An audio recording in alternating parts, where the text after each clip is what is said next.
महाराष्ट्र राज्याचे युवा सेना सचिव शिंदे गट यांचे पदाधिकारी जे आहेत ते आज उद्धव ठाकरे यांच्याकडे जाऊन त्यांनी आज उद्धव ठाकरे यांच्याकडे प्रवेश केलेला आहे। नेमकं काय प्रवेश आहे, काय त्यांचे रुसवा फुगवा आहे ते आपण त्यांना विचारणार आहोत। तुम्ही आज खरं पाहिलं तर उद्धव ठाकरे गटांकडे प्रवेश केलेला आहे। नेमकं काय भूमिका होती तुमची, काय नाराजी आहे या सगळ्या बाबीमध्ये? नाही, मी जरी सरकार पक्षामध्ये शिंदे गटामध्ये काम करत असलो तरी भाजपकडनं जी दडपशाही केली जात होती त्या दडपशाहीला कुठेतरी कंटाळून गुन्हे दाखल केले जात होते, लोकांना त्रास दिला जात होता। त्याच्यामुळे या दडपशाहीला कुठेतरी कंटाळून मी आज उद्धव ठाकरे साहेबांबरोबर जाण्याचा निर्णय घेतलेला आहे। आणि गेल्या अनेक दिवसापासून लोकांची मागणी होती डोंबिवलीतल्या, की डोंबिवलीमध्ये गेल्या 15 वर्षामध्ये जो विकास झालेला नाही, डोंबिवलीमध्ये ज्या पद्धतीने काम व्हायला पाहिजे होतं ते काम झालेलं नाही, त्याच्यासाठी लोकांची मागणी होती की दीपेश तू कोणत्या तरी पक्षात निर्णय घ्यायला पाहिजे। आणि मी आज निर्णय घेतलेला आहे। खरं पाहिलं तर सत्तेतला एक नेता आहेत तुम्ही आणि तुमच्यावरती गुन्हा दाखल झाला आणि त्यानंतर तुम्ही हा निर्णय घेतलाय असं तुम्ही सांगताय। नेमकं काय प्रकरण होतं ते? नाही, डोंबिवलीमध्ये खड्ड्यांवरून काही जागरूक नागरिकांनी बॅनर लावले गेले होते।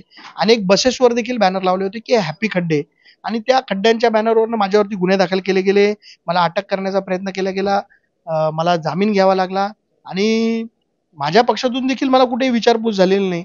म्हणून मला असं वाटतं की जेव्हा आपण एखाद्या पक्षात काम करत असतो आणि पक्ष आपल्या भूमिकेच्या पाठी, आपल्या कार्यकर्त्यांच्या पाठी जर ठामपणे उभं राहणार नसेल तर मग पक्षाच्या कार्यकर्त्यांनी करायचं काय?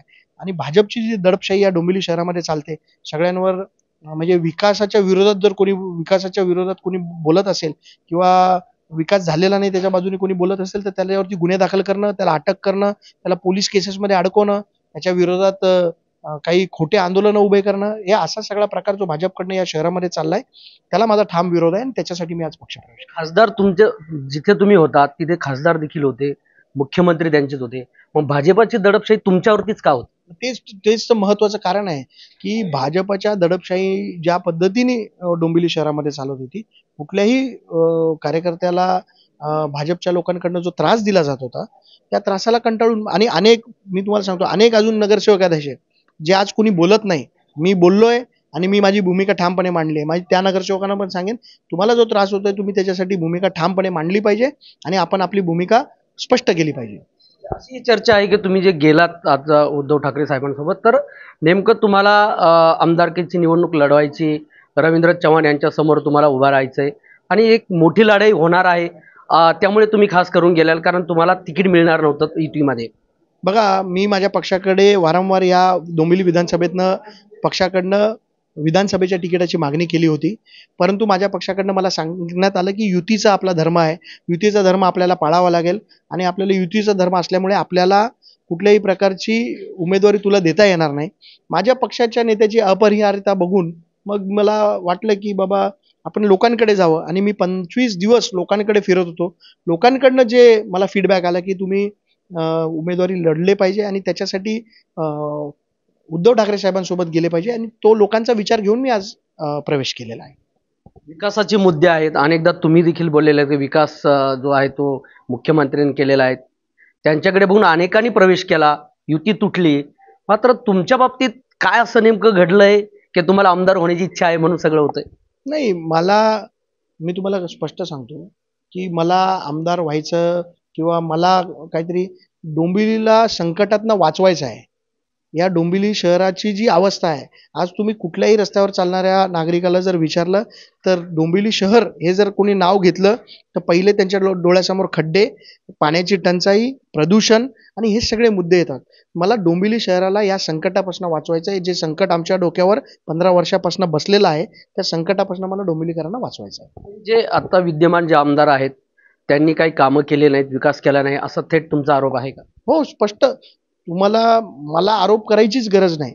मग डोंबिवली शहरामध्ये तुम्ही जर साध्या लहान मुलाला जरी विचारलं तरी तो सांगेल की नाही, डोंबिवली शहरामध्ये कोणत्याही प्रकारचा विकास झालेला नाही, आणि विकासाला अडवण्याचं काम जर कोणी केलं असेल तर इथले जे स्थानिक आमदार आहेत त्यांनी केलेलं आहे, आणि त्याच्यामुळेच हा डोंबिवलीचा विकास जो आहे तो खुंटलेला आहे। तुम्ही एक मुद्दा सांगितला की खड्ड्यांवरून तुमच्यावरती गुन्हा दाखल झाला, त्यानंतर तुम्ही देवदर्शनासाठी गेला होतात आणि त्या ठिकाणी तुमच्यासोबत असलेले जे अंगरक्षक आहेत पोलीस ते काढून घेतले गेले होते।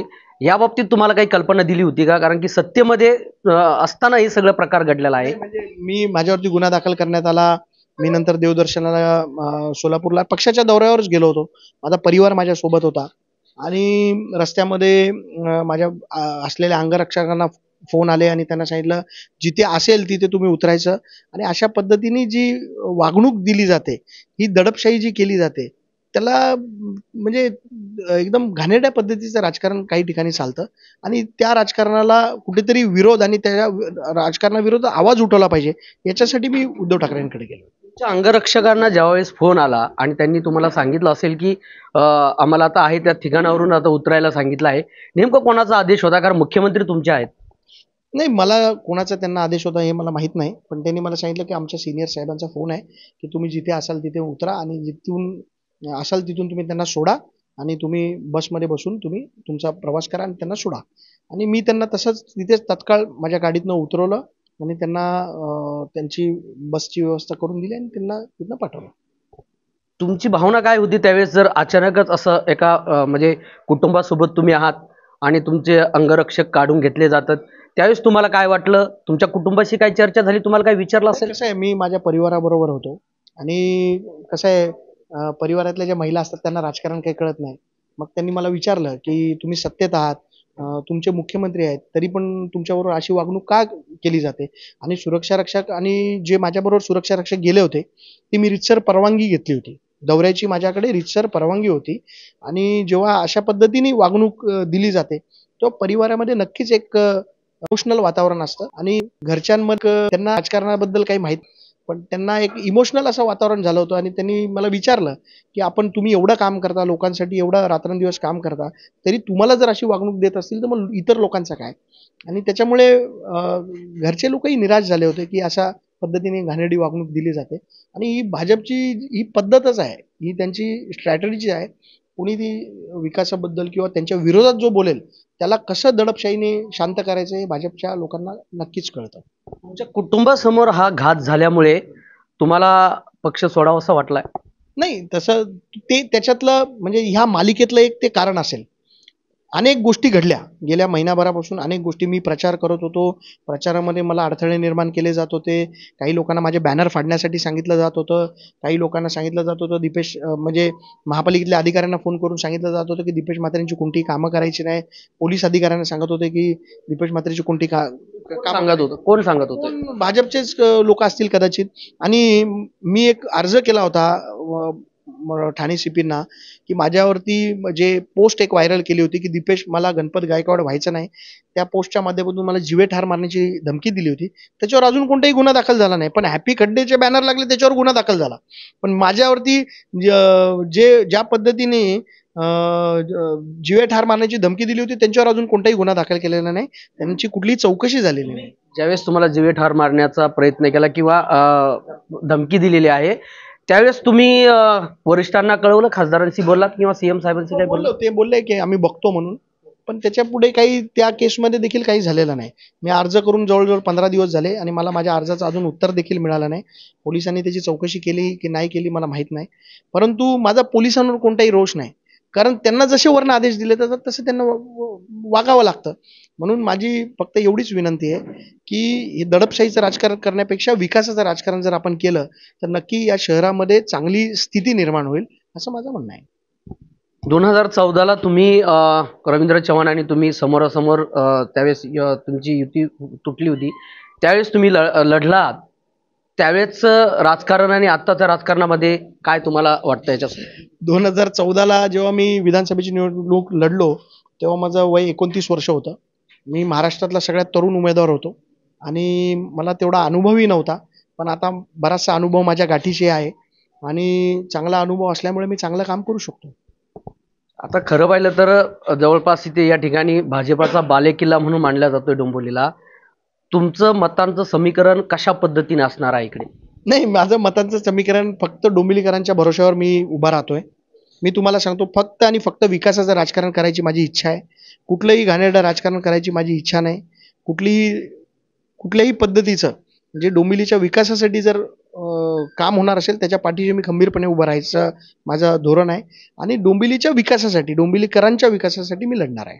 आज तुम्ही गेलात, प्रवेश केला, तुम्हाला काही उमेदवारीचं काही आश्वासन किंवा काय दिलं, नेमकं काय सांगितलंय किंवा काही जबाबदारी दिली का? मी माझ्या पक्षप्रमुखांना सांगितलेलं आहे की मी एक छोटा कार्यकर्ता आहे. माझे पक्षप्रमुख ठरवतील कोणाला उमेदवारी द्यायची, आणि मला जर उमेदवारी दिली तर नक्कीच त्या उमेदवारीचं सोनं करेन आणि डोंबिवलीमधून ही विधानसभा जिंकून आणेन, एवढंच मला वाटतं. आणखीन किती लोकांचा प्रवेश होईल? तुम्ही आता बोलताय की कल्याण, पूर्व आणि पश्चिम मध्ये देखील मोठे धमाके होणार आहेत. काय धमाके असणार आहेत? कोण येणार आहेत? कोण इच्छुक आहे? नाही, तसं मला नाही सांगता येणार. पण डोंबिवलीमधनं बरेचसे लोक माझ्याबरोबर, आज त्यांनी बरोबर 7 नगरसेवकांनी माझ्याबरोबर प्रवेश केला आहे. 41 पदाधिकारी आहेत, आणि मला आनंद आहे की माझ्या पाठीशी बरेचसे लोक उभे राहिले आहेत. आणि मी एवढंच सांगतो की जे लोक माझ्या पाठीशी आज उभे आहेत, त्यांच्या पाठीशी पण मी खंबीरपणे उभं राहण्याचं काम करेन. नक्कीच. तर अशा पद्धतीने दीपेश म्हात्रे यांनी उद्धव बाळासाहेब ठाकरे या शिवसेनेमध्ये प्रवेश घेतलेला आहे. आणि दीपेश म्हात्रे यांच्या बाबतीमध्ये जे काही A to Z घटना जी काय घडलेली आहे ती त्यांनी माझाशी बोलताना सांगितले आहे. कॅमेरामन अभिलाष डावरेसह सुरेश काटे, ABP माझा, डोंबिवली. एबीपी माझा, उघडा डोळे बघा नीट.